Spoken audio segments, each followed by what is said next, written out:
जिंदगी खराब हो गई।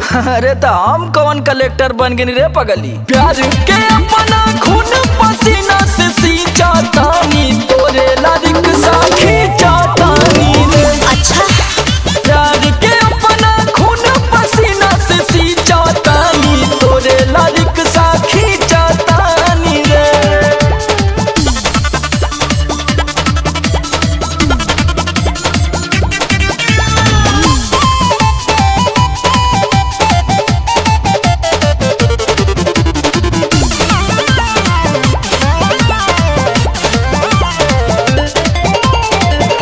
तोरा से ढेर बाटे जिंदगी जवान रे, आज ले चलत बाटे घर में बवाल रे, घर में बवाल रे।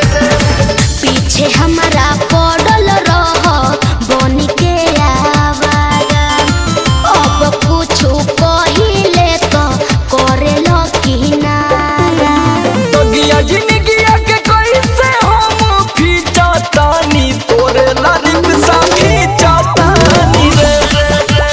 प्यार के अपना खून पसीना से सींचा तानी, तोरे लारिक साखी चातानी रे। तोरे लारिक साखी चातानी रे।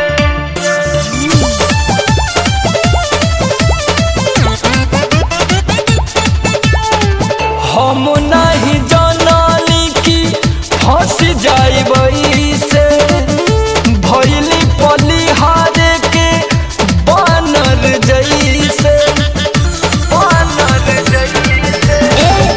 कुंदन समोहर दोष बाटे दोनों जानी के, अब से सुधार तू आपन कहानी के।